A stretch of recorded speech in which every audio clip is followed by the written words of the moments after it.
Number 10. Africola. Coca-Cola reached Germany in 1929. 2 years later, in 1931, a cologne company launched something built specifically to copy it. They even sent someone to the US just to study how Coca-Cola worked before designing their own version. They called it Africola. By the 1950s, the copy had grown big enough to control half the market in parts of West Germany. Its whole identity became caffeine, nearly 4 times what a normal soda carries. One old slogan literally asked drinkers if they knew what caffeine did to their pancreas. In the 1960s, the brand hired designer Charles Wilp, who built a campaign so provocative it got pulled off German TV, nuns drinking cola, in ads accused of mixing religion with seduction. Wilp himself reportedly joked that if he could sell water to a paralyzed man, he could sell cola to a nun. Consumers chose it for exactly that reason. It wasn't safer or cheaper than Coke, it was louder. A caffeine kick stronger than anything else on the shelf, wrapped in ads nobody else was brave enough to run. Coca-Cola never really responded. It didn't have to. Africola was popular in pockets, never nationally threatening, so Coke just kept expanding around it. The fun fact that sums it up best: in 2007, Africola was the only soda served at the G8 summit, hosted in Germany. World leaders drinking the Coke copycat, not Coke itself, the one moment the imitation briefly outranked the original, right in its own backyard. Today, it survives at maybe 1% of the German market, sold mostly in bars and specialty shops. Not a threat, a souvenir. Africola never left Germany. The next brand on this list tried to take on Coke everywhere at once. Number 9. Virgin Cola. In 1994, Richard Branson decided he could beat Coca-Cola. Not compete with it, beat it. He said as much himself. Coke was the best-known brand on Earth, and if Virgin could topple it, he figured it would at least be a lot of fun.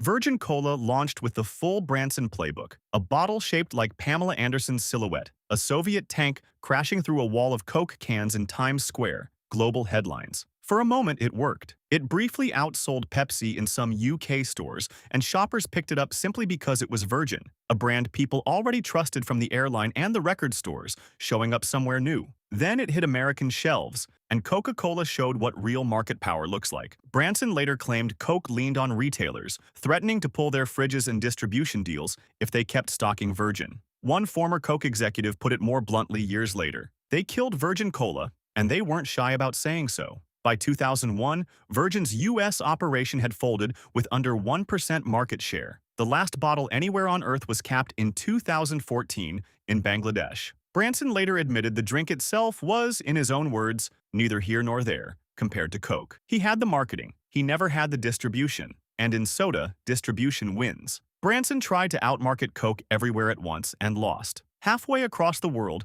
one company tried the opposite: ignore the fight Coke was already winning and pick a different one entirely. Number 8. Future Cola China, 1998. Coke and Pepsi were already locked into the country's biggest cities. So Wahaha Group, a domestic drinks company founded by Zhong Qingho, did something smarter than fighting them there. It skipped the cities entirely. Future Cola went straight for China's small towns and rural regions, places the two American giants weren't bothering to build distribution for. The marketing leaned hard into national pride. Ads called it the Chinese people's own cola, and Zhong himself was blunt about the ambition, reportedly vowing his company would beat both Coke and Pepsi outright. It won on a mix of price and pride, cheaper than the giants, and it was theirs, at a moment when buying local carried real cultural weight. By the early 2000s, Future Cola was outselling Pepsi in the areas it targeted and pulling in roughly a third of Coca-Cola's national sales volume. 620 million liters sold in 2003 alone.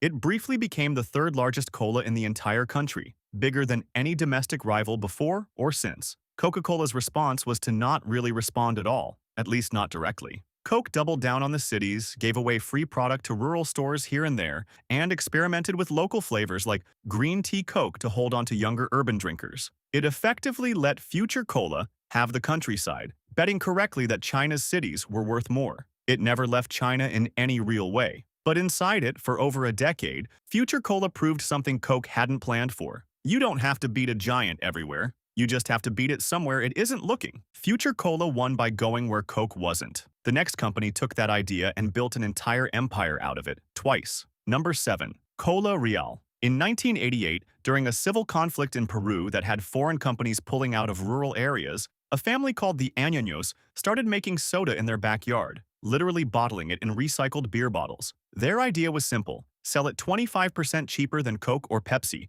wherever Coke or Pepsi weren't showing up. One of the founders later summed up the whole philosophy in a single line. The goal wasn't to beat Coke on image, it was to be the people's drink at the people's price. Cola Real spread through Peru's interior first, in some cases carried into remote towns by pack animals before proper roads even existed. Then Ecuador, then Mexico, Central America, parts of Africa. The bottles were massive, 3 liters for the price of Coke's 2, and completely unglamorous. No celebrity ads, almost no marketing budget, just volume and price. And the reason it worked was the simplest one on this whole list. For a lot of these buyers, it was the only cola they could actually afford. It worked well enough that Coca-Cola itself lobbied the Peruvian government, claiming Cola Real had an unfair advantage on production costs, and eventually built new local plants of its own to compete on price rather than just image. By the 2000s, the company behind it, AJE Group, had grown into a $2 billion operation stretching across 3 continents. Remember that name. It's coming back. AJE built an empire by staying invisible to Coke. This next brand did the opposite.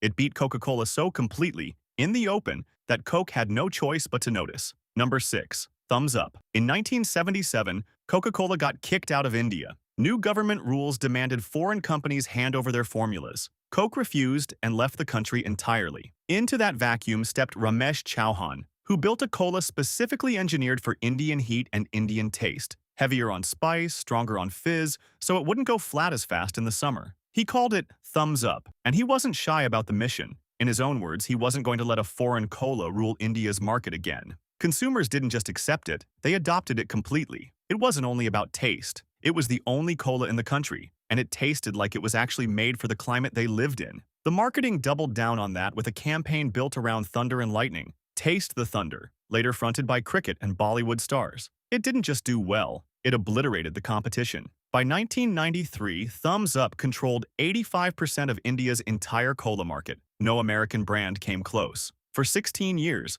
one homegrown Indian soda had done what almost nothing else on this list managed. It beat Coca-Cola completely, on Coke's own turf, without Coke even being allowed to compete. So here's the part most people don't know. In 1993, when India reopened to foreign companies, Coca-Cola came back. And instead of trying to fight Thumbs Up for market share, it just bought the company that made it. $60 million, and Thumbs Up became a Coca-Cola brand. It never stopped selling. It's still India's best-selling cola today, still outselling Pepsi, and it crossed $1 billion in annual sales in 2021. It's still marketed like a scrappy local underdog. The only thing that changed is where the profits go. The cola that beat Coca-Cola has been owned by Coca-Cola for over 30 years. Coke solved Thumbs Up by buying it. The exact same year, in the exact same country, another homegrown cola was doing the exact same thing, and Coke let this one die on its own. Number 5. Campa Cola. The other domestic brand filling that exact same 1977 gap, Campa Cola, made by Pure Drinks Group. Through the 1980s, it was India's biggest cola, stocked in government offices and schools where foreign products weren't allowed. Its marketing leaned entirely on national pride, with a cartoon mascot and the tagline, "The Great Indian Taste." Consumers picked it for the same reason they picked Thumbs Up. It was what was there, and buying local felt like the right thing to do. Then India reopened its markets in 1991. Coke and Pepsi came back with real money behind them, and Campa collapsed almost as fast as it had risen. By the 2000s, it had basically vanished. Coca-Cola never had to respond to it directly. Campa's decline was just gravity. Then, in 2022, Mukesh Ambani's Reliance bought the dead brand and relaunched it, betting that nostalgia plus rock-bottom pricing could work twice. A Reliance executive summed up the strategy plainly: keep growing double-digit market share, market by market. It's working. In its most recent full year, Campa pulled in roughly $470 million in sales and grabbed double-digit share in several Indian states,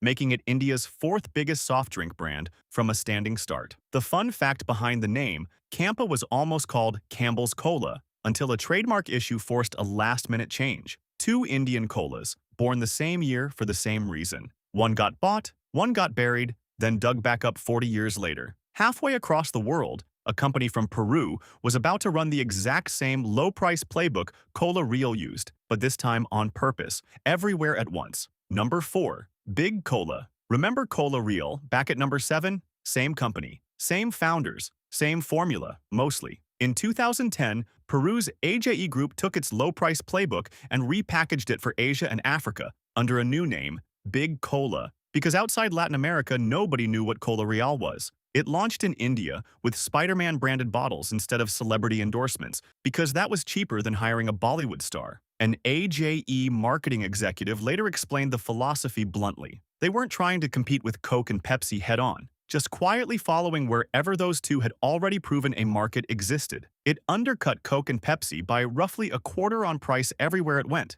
using its own bottling plants and armies of small local distributors instead of big retail chains. Consumers chose it because, in the towns it targeted, it was often the only cola actually being sold to them directly. Coca-Cola's response was defensive. Smaller, cheaper packaging in Thailand and Indonesia, and more investment pushing into rural distribution it had previously ignored. It helped, but not enough. Within 4 years of entering Indonesia, Big Cola had captured about 40% of that country's entire cola market. 2 names, 2 continents, one company quietly running the exact same low-cost war on 2 fronts at once, and mostly winning both. That's the second country AJE has quietly taken a chunk out of. The next brand didn't sneak up on anyone. It exists purely out of spite. Number 3. RC Cola. RC Cola exists because Coca-Cola refused to give a grocer a discount. In 1905, Georgia grocery owner Claude Hatcher was buying so much Coke syrup he asked for a lower price. Coca-Cola's salesman said no. Hatcher reportedly vowed to fight to the death rather than keep buying from them, and built his own soda company from scratch instead. By 1954, RC had beaten both Coke and Pepsi to 2 genuine industry firsts: the first cola sold in a can and the first Diet Cola on Earth. Consumers who chose RC over the giants generally weren't chasing the biggest name. They wanted a slightly less sweet, more old-fashioned cola taste, and they liked rooting for the underdog. It never had the marketing muscle to challenge the big two nationally. In the 1980s in the UK, its ads leaned directly into that with the tagline, "Decide for yourself, there's more to life than Coke and Pepsi." Coca-Cola barely responded. RC was never big enough nationally to be worth fighting, and in parts of Mexico, Coke actually let RC compete openly against Pepsi rather than bother stopping it. RC spent the next 70 years bouncing between owners: Triarch, Cadbury Schweppes, eventually Keurig, Dr. Pepper. But here's the twist almost nobody outside the industry knows. The rights to RC Cola outside the US aren't American at all anymore. They belong to Alfredo Yao, a Filipino businessman who bought global RC Cola for roughly $47 million in the early 2000s. A drink born out of one grocer's grudge against Coca-Cola is now, internationally, owned out of the Philippines. RC never got big enough to matter to Coke. The next brand got big by accident because Coke itself opened the door. Number 2. Dr. Pepper. Dr. Pepper is older than Coca-Cola's biggest rival. It was invented in 1885 in a Texas drugstore, 8 years before Pepsi even existed, from a mix of 23 different flavors, including, famously, a little prune juice. For most of the 20th century, it stayed a regional curiosity, mostly popular in the South. Then it caught a legal break almost nobody's heard of. Because regulators classified it as a pepper soda instead of a true cola, Coca-Cola's own bottling network took Dr. Pepper on in the 1960s, accidentally arming a future rival with the exact reach Coke had spent decades building for itself. There's a smaller, funnier footnote to that relationship, too. In 1972, Dr. Pepper actually sued Coca-Cola, not the other way around, over a Coke-made drink called Peppo that it said copied its trademark. The scrappy regional brand took the giant to court and won the point. Consumers stuck with Dr. Pepper for its taste more than anything. It isn't really a cola at all, more of a spiced cherry soda, and its fans have always treated it as a completely different category, not a substitute for Coke. That quiet advantage compounded for 60 years. Then, in 2023, it finally paid off completely. Dr. Pepper passed Pepsi, the actual original Coca-Cola rival, to become the second most popular soda in America. Not through a taste test campaign, not through a celebrity deal. Through 6 decades of patience, 1 lawsuit it won, and a classification loophole Coke never bothered to close. Every brand on this list found a crack in Coca-Cola's armor. Only one company ever made Coke genuinely afraid. Number 1. Pepsi. Everything on this list, every scrappy challenger, every regional cola, every low-cost knockoff, none of it has come close to Coca-Cola's actual arch-rival. That's Pepsi. It's the only company that ever forced Coke into a real panic. It started in 1898 as a digestive tonic sold by a pharmacist in North Carolina. It went bankrupt once, In 1923, it came back sweeter, more citrusy, and cheaper. 12 ounces for the same price Coke charged for 6. That price gap is exactly why early consumers switched. Same nickel, twice the drink. Then in 1975 came the Pepsi Challenge. Blind taste tests, filmed on camera, where ordinary people picked Pepsi over Coke again and again. It wasn't a trick. In blind conditions, more people really do prefer the sweeter taste. Pepsi leaned into that with its biggest campaign ever, the choice of a new generation, fronted by the biggest star on the planet at the time, Michael Jackson. That partnership actually produced one of advertising's most infamous accidents. Filming a Pepsi commercial in 1984, a pyrotechnic effect went off early and set Jackson's hair on fire on camera in front of a live audience of thousands. He was treated for serious burns and kept working with Pepsi anyway, proof of just how valuable that endorsement was to both sides. The taste test campaign worked so well, it terrified Coca-Cola into scrapping its 99-year-old formula in 1985 and launching New Coke, a decision so unpopular it became one of the biggest marketing disasters in American history. Coke brought the original recipe back within 3 months. Today, Pepsi still trails badly in pure cola sales, under 9% of the U.S. soda market against Coke's roughly 19%. But that number hides the real story. PepsiCo, the parent company, pulled in about $94 billion last year, more than double Coca-Cola's total revenue. Because while Coke spent a century perfecting one drink, Pepsi built an empire of snacks and drinks around it. Coca-Cola still wins the cola war. Pepsi won almost everything else. The pattern. Look at all 10 again, and the same handful of strategies keep showing up. Undercut on price and go where Coke isn't looking. That's AJE, twice. And Cola Real before it even had a second name. Ride a political vacuum. That's both Indian colas, born the same year for the same reason. Outmarket with pure spectacle. That's Virgin. And it's also the one strategy that flat out failed, because spectacle without distribution is just a very expensive commercial. Win in a courtroom or a technicality instead of a store shelf. That's Dr. Pepper and RC Cola both, in completely different ways. And once, exactly once, a rival got so dangerous that Coca-Cola didn't fight it. It just bought it outright. Coca-Cola's real advantage was never the formula. Multiple companies on this list figured out how to make something people liked as much, or more. Pepsi proved that in blind tests 50 years ago. What Coke actually has is roughly 140 years of distribution, retail relationships, and a bottling network that took a century to build and can't be copied by launching one good ad campaign. Every brand here that beat Coke on taste, price, or marketing still had to solve that problem, and almost none of them did. So could a future challenger actually replace Coca-Cola? Probably not by beating it head-on. Nobody on this list managed that, including Pepsi. The more realistic path is the one Dr. Pepper, Thumbs Up, and AJE all found, by accident or by design. Don't fight Coke where it's strong. Find the place it isn't looking, and win there first. If you liked this video, you're going to want these two. This one's the strangest disaster in American history. A wave of molasses that killed 21 people, and it's completely preventable if a company hadn't cut corners. And this one's Coca-Cola's most recent nightmare. Hackers took down one of its factories just weeks ago. Both right here.